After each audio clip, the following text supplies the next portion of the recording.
최근 한국 영화사에 획을 긋는 한 작품이 나왔습니다. 봉준호 감독이 메가폰을 잡은 기생충이라 하는 영화입니다. 기생충은 사람의 몸속에 붙어서 양분을 빨아먹고 사는 그런 생물이죠. 영화 제목의 기생충은 스스로 노력하지 않고 부자에 붙어서 그 부자를 빨아먹고 사는 그런 가난한 사람을 빗대어 표현한 말입니다. 이 영화에 나오는 명대사 중에 하나가 아들아, 너는 계획이 다 있구나 하는 말입니다. 명문대 사수생인 아들 기우는 대학 재학 증명서를 위조해서 박 사장네 집에 과외 선생으로 면접을 보러 가게 되는 것입니다. 이 면접을 보러 가는 그 상황에서 집을 나서면서 그런 아버지 기택을 향해서 이렇게 말을 합니다. 아버지, 이게 위조나 범죄라고 생각하지 않아요. 저는 내년에 이 대학에 꼭 갈 거거든요. 그러자 그 말을 들은 아버지 기택이 대견스러워하면서 이렇게 말하는 것입니다. 오, 아들아, 너는 계획이 다 있구나. 과연 기우의 계획은 이루어졌을까요? 그렇지 않았습니다. 영화의 마지막 장면은 기우가 여전히 반지하 집에서 피자 박스를 접는 그 아르바이트를 하는 모습을 보여줍니다. 사람의 계획이라고 해서 다 성취되지 못하는 것은 아닙니다. 경우에 따라서는 계획 이상의 놀라운 성취를 얻기도 합니다. 그러나 분명한 것이 있어요. 사람의 계획은 100% 성취된다는 보장을 할 수 없다는 거죠. 왜 그렇습니까? 사람의 능력이 부족하기 때문에 그렇습니다. 내가 세운 모든 계획들이 100% 그것을 달성할 수 있는 능력을 사람은 가지고 있지 않는 거예요. 반면 계획한 바를 100% 성취하시는 분이 있습니다. 누구일까요? 하나님이시죠. 하나님께서 자기의 계획을 100% 성취하시는 이유는 명확합니다. 전능하신 분이시기 때문에 그렇습니다. 이 시간 하나님께서 우리에게 주시는 말씀은 이것입니다.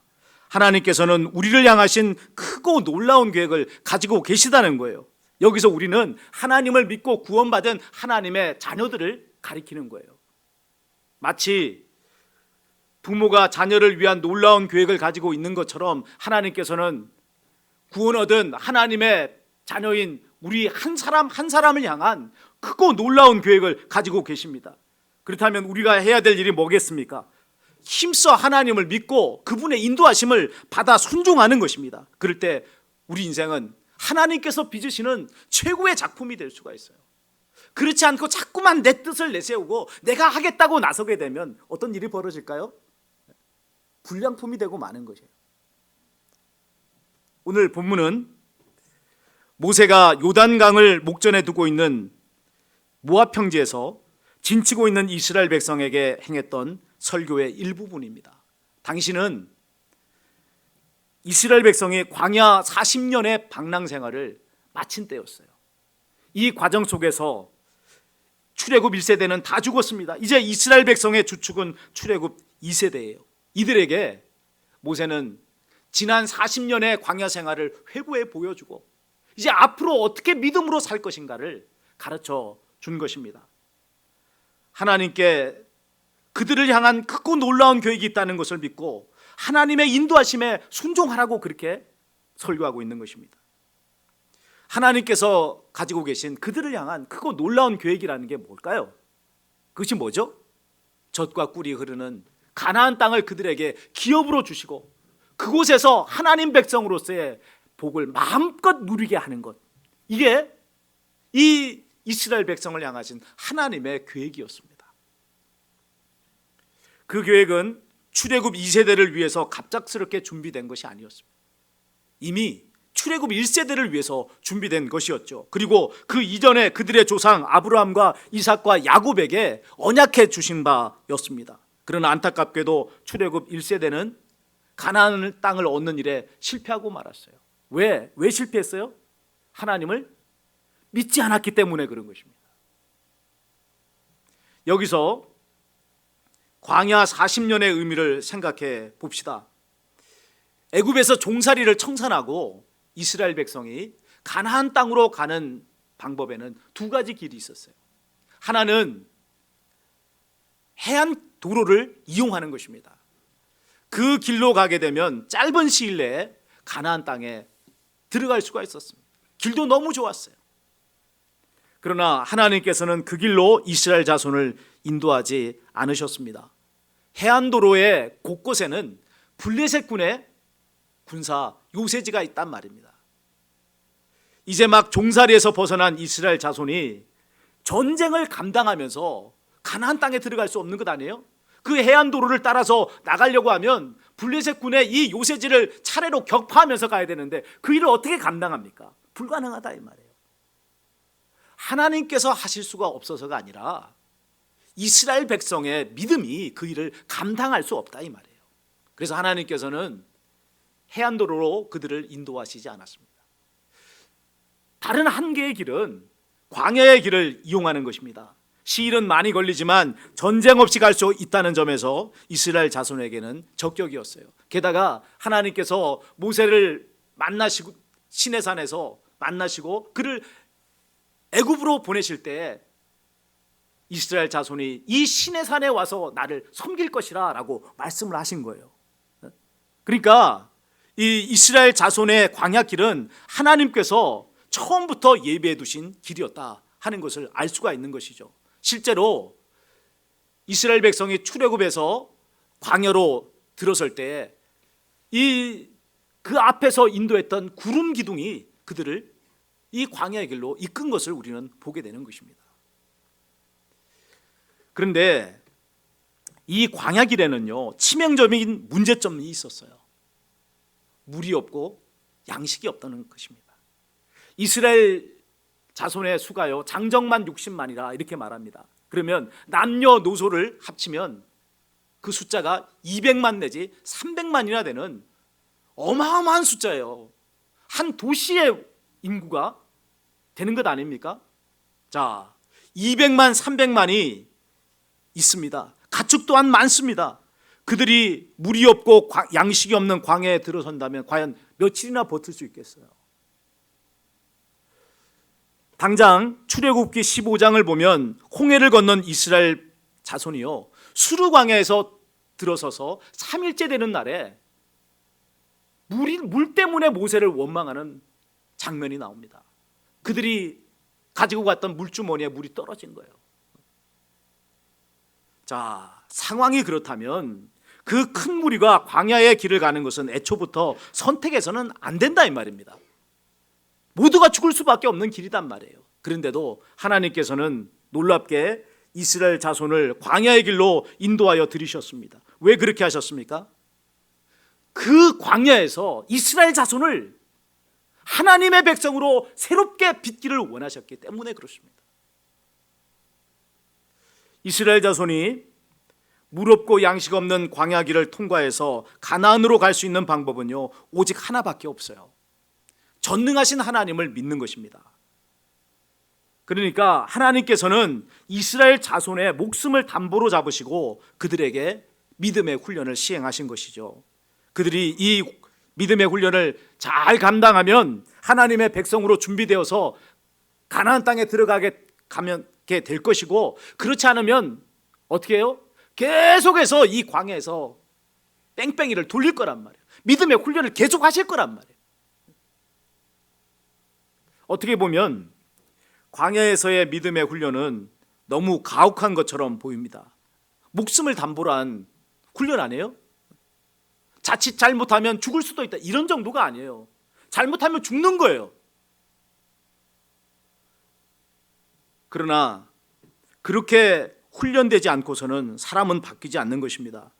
400년 동안이나 애굽에 종살이를 했던 이 사람들이 죽어 까무러칠 것 같은 믿음의 훈련 없이 어떻게 하나님의 백성이 되겠어요? 이름만 하나님의 백성 되는 거 그거 어렵지 않습니다. 옷 바꿔 입고 명찰만 바꿔 달면 돼요. 그러면 하나님의 백성처럼 보입니다. 그러나 겉사람이 아닌 속사람이 하나님의 백성으로 만들어지기 위해서는 옛사람이 죽어야 돼요. 옛사람이 죽고 새 사람으로 다시 태어나는 이 성화의 과정이 없으면 절대로 하나님의 백성이 될 수가 없는 거예요. 그것이 이스라엘 백성이 광야에서 겪어야 했던 훈련의 본질입니다. 새 사람이 되는 것, 하나님의 백성으로 새로워지는 것. 오늘 15절 16절은요 그것을 간략하게 정리해서 말씀을 해주고 있습니다. 우리 같이 15절 16절을 읽도록 하겠습니다. 너를 인도하여 그 광대하고 위험한 광야 곧 불뱀과 전갈이 있고 물이 없는 간조한 땅을 지나게 하셨으며 또 너를 위하여 단단한 반석에서 물을 내셨으며 내 조상들도 알지 못하던 만나를 광야에서 내게 먹이셨나니 이는 다 너를 낮추시며 너를 시험하사 마침내 내게 복을 주려 하심이었느니라. 아멘. 오늘날 우리는 이런 생각을 합니다. 우리가 하나님의 자녀라고 하면 왜 하나님께서는 우리가 이 땅에서 아무런 어려움 없이 살게 하시지 않는가 하는 생각을 하는 거예요. 하나님의 자녀 아니에요. 하나님이 전능하시지 않습니까? 그러면 여러분 뭐든지 잘 돼야 될 거 아니에요? 아무런 시련도 역경도 없이 모든 것이 술술 잘 풀리는 그런 삶을 살아야 되는 것 맞지 않습니까? 근데 현실은 어떻습니까? 그렇지 않단 말이에요. 어려움 투성이잖아요. 문제 투성의 인생을 살아가잖아요. 그래서 낙심에 빠지기도 하고 심지어 어떤 이는 하나님 믿어봤자 아무 소용없다라면서 믿음을 저버리기도 하는 것입니다. 왜 그럴까요? 우리가 사는 이 세상이 영적 광야길이기 때문에 그렇습니다. 이 광야길에서 속사람이 하나님의 백성으로 변화되지 않고 곧장 그냥 천국에 들어간다고 해봅시다. 그러면 난리가 납니다. 천국에 들어서는 순간 금으로 된 길바닥부터 깨가지고 그걸 호주머니에 챙겨 넣을 거 아니에요. 그런 사람들이 천국에서 하나님의 백성으로 어떻게 살겠느냐 하는 것입니다. 천국에 들어가기 전에 속사람이 하나님의 백성으로 변화되어야 하는 것입니다. 속사람이 하나님의 백성으로 변화된다는 것은요 온전히 하나님을 신뢰하고 하나님의 말씀에 순종하는 자로 살아간다는 것을 말하는 것입니다. 출애굽 1세대가 가나안 땅에 들어가지 못한 것은 그 일에 실패했기 때문에 그렇습니다. 그들은 하나님께서 그들을 가나안 땅에 들여보내실 것이라는 이 사실을 믿지 않았어요. 가데스 바네아에서 10명의 정탐꾼들이 가지고 온 불신앙의 보고를 듣고서는 그들은 그대로 시험에 빠지고 맙니다. 뭐라고 말합니까? 어찌 우리가 아낙 자손과 같은 거인들과 맞서서 싸우겠는가? 우리가 어찌 그렇게 견고한 성들을 정복할 수 있겠는가? 그렇게 말을 합니다. 그들의 말을 들어보면요 하나님의 능력을 철저히 무시하고 있는 것을 알 수가 있습니다. 현실의 장벽 앞에서 하나님은 아무런 맥도 추지 못하는 그런 보잘것없는 분으로 치부해버리고 있는 거예요. 참으로 어이가 없는 일입니다. 그들이 어떤 사람이에요? 지금 출애굽 1세대는 어떤 사람이죠? 애굽 땅에서 하나님께서 그 애굽의 백성들에게 열재앙을 내린 것을 친히 목격한 사람들 아닙니까? 홍해 바다를 마른 땅으로 걷는 자들 아닙니까? 광야에서 반석에서 나는 물을 마셨고 하나님께서 내려주시는 만나와 메추라 고기를 먹은 자들 아니에요. 근데 어찌 이런 자들이 하나님의 능력을 이렇게 부인할 수가 있느냐 말이에요. 어떻게 하나님을 인정하지 않고 이렇게 우리는 아무것도 할 수 없다라고 그런 식으로 말을 할 수 있느냐는 것입니다. 바로 이것이 속사람이 새사람으로 변화되지 않은 옛사람의 특징이에요. 하나님을 당면한 문제에 개입시키지 않고 육신의 눈으로만 그 문제를 바라보는 것입니다. 옛사람의 사고방식에는요 하나님이 개입할 여지가 없습니다. 들어설 여지가 없어요. 다 나의 중심이 되어서 문제를 바라보고 그것을 해결하고 드는 것을 보게 되는 것입니다. 그런 점에서 출애굽 1세대의 실패는요 이미 지나온 과정 속에서 노정되어 있었다라고 말씀을 드릴 수가 있습니다. 가데스 바네아에 이르기까지 그들이 보여준 불신의 반응이 바로 그것이에요. 어려운 상황을 당할 때마다 이 출애굽 1세대는 한 번도 믿음으로 반응한 적이 없어요. 어찌 우리를 여기로 인도하여 죽게 하느냐라고 원망하였습니다. 작은 일에 또 하나님을 인정하지 않는 자들이 어찌 큰 일에 하나님을 인정하겠습니까? 자, 그렇다면 출애굽 1세대와는 다르게 출애굽 2세대가 가나안 땅에 들어갔다는 것은 무엇을 의미할까요? 그들 또한 겪었던 광야의 길에서 하나님을 인정하였다는 것을 의미하는 것입니다. 모압 평지에서 출발한 이스라엘 백성이 가나안 땅으로 입성하는 모습을 보게 되면요, 이 범람하는 요단강을 건너는 장면이 나와요. 이 요단강 도화 사건은 출애굽 1세대가 경험했던 홍해 도화 사건과는 차이가 있습니다. 홍해 도화 사건은 어떻게 이루어진 일입니까? 하나님께서 바다를 갈라놓으시고 마른 땅을 내신 후에 건너가라라고 말씀하신 거 아니에요? 그렇게 해놓은 건 누구든지 할 수 있는 거 아니겠어요? 하나님 그렇게 인도하셨단 말이에요. 그러나 이 출애굽 2세대가 감당해야 됐던 요단강 도화 사건은요, 그렇지 않았습니다. 범람하여 넘쳐 흐르는 요단강에 뛰어들라고 말씀하셨어요. 그러면 내가 갈라줄 것이다. 어떤 것이 더 큰 믿음이 필요합니까?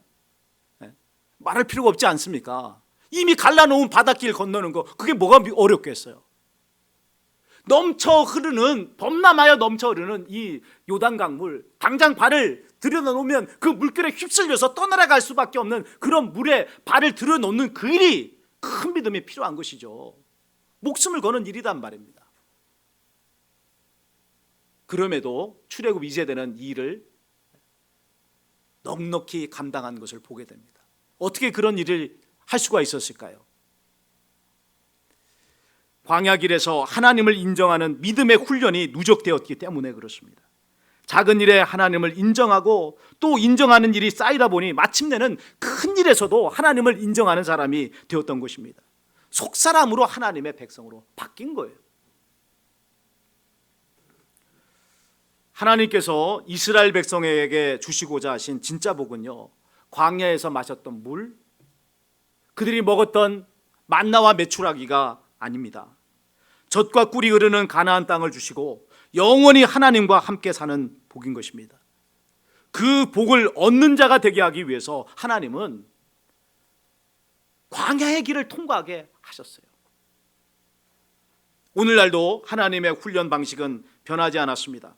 하나님의 자녀들로 세상의 광야길을 통과하게 하십니다. 그리하여서 우리를 온전히 변화된 하나님의 백성으로 빚으시는 거예요. 그래서 뭐 하시려고? 우리로 천국을 누리는 사람이 되게 하시기 위해서 그 일을 하신단 말입니다. 오늘 세상의 광야길을 통과하시는 우리에게 어떤 문제가 있습니까? 몇몇 문제들은 금방 해결할 수 있는 문제들입니다. 그러나 우리를 괴롭히는 문제들이 있단 말입니다. 오랫동안 시간을 끄는 문제들이 있습니다. 떨쳐버릴 수 없는 문제가 없습니다. 있습니다. 내가 죽어야만 해결될 것 같은 그런 문제들이 있다 이 말입니다. 그런 문제만 생각하면 미칠 것 같아서 지금 당장이라도 어디론가 떠나버리고 싶을 것입니다. 그러나 우리가 분명하게 알아야 될 것이 있습니다. 그 문제까지도 누가 주신 거예요? 하나님께서 주셨다는 것입니다. 우리를 변화시키기 위해서 허락하신 것이라는 사실입니다. 나를 만드신 하나님은요, 나보다 나를 더 잘 아십니다. 내가 어떻게 해야 변화될 것인지 잘 알아요. 우리는 이 정도면 내가 바뀌겠지 하지만 여러분 그렇지 않습니다. 하나님이 하시는 방법대로 따라갈 때 비로소 내가 바뀌지, 내가 생각하는 정도의 수준으로 갔다가는 바뀌지 않아요. 나는 내가 살 만큼 할 거 아니에요. 살 만큼. 사람이 바뀌려면요, 죽어서 까무러칠 것 같은 그런 경험을 통과해야 됩니다. 그걸 내가 스스로 어떻게 합니까? 하나님께서 그렇게 하시는 것입니다. 그래서 우리의 광야길에서 맞춤형 문제를 주시고 그 일을 통해서 우리를 변화시키는 것입니다. 무엇을 위해서요? 마침내 진짜 복을 누리는 자가 되게 하시기 위해서란 말이에요. 이 땅에 잘 먹고 잘 사는 것은 진짜 복이 아니단 말이에요. 이 땅에서 잠시 형통한 것을 누리게 하시기 위해서가 아니라 영원한 천국을 얻는 자, 하나님의 백성으로서 영생을 얻는 자가 되게 하시기 위해서 하나님은 우리를 변화시키고 있다 이 말입니다. 이것이 본질이에요. 이 땅에서의 우리가 살아가는 삶의 핵심이란 말이에요. 이걸 놓쳐버리면 헤매는 것 아닙니까? 먹을 것이 없다고 원망하잖아요. 이걸 놓쳐버리면 다시 애굽으로 돌아가자는 소리가 나오게 되는 것 아니냐는 것입니다. 저는 강직성 척추염으로 말미암아 예수님을 믿었습니다. 병원에서 얼마 살지 못하고 죽는다는 사형 선고를 받았습니다. 그런 저를 하나님께서 고쳐주시고 오늘 살아가게 해주고 계십니다. 그렇지만 아직 저의 몸은 온전하지 못합니다. 척추가 굳어서 팔다리가 당깁니다. 똑바로 누워 자지 못하고 항상 모로 누워 잡니다. 그게 31년의 세월이에요. 그러나 낙심하지 않습니다. 31년의 시간 동안 정말 많이 나았고 이제 완전히 나을 거예요. 그냥 여러분에게 소원을 피력하는 것이 아니라 실제로 그렇게 될 것입니다. 그때는 저도 떡을 한번 여러분에게 대접하겠습니다. 그러나 31년의 세월 동안 저라고 낙심한 적이 없었겠습니까? 낙심에 빠져서 기도하고 싶지 않았던 적도 있었습니다. 하나님께서 고쳐주시는 것이 그냥 이렇게 좀 걸어 다니는 정도로만 고쳐주시고 끝나시나 보다라고 하는 불신의 생각이 들었던 적도 있었습니다. 그러나 하나님께서 저를 붙들어 주시고 여기까지 오게 하시는 동안 깨닫게 된 것이 있습니다.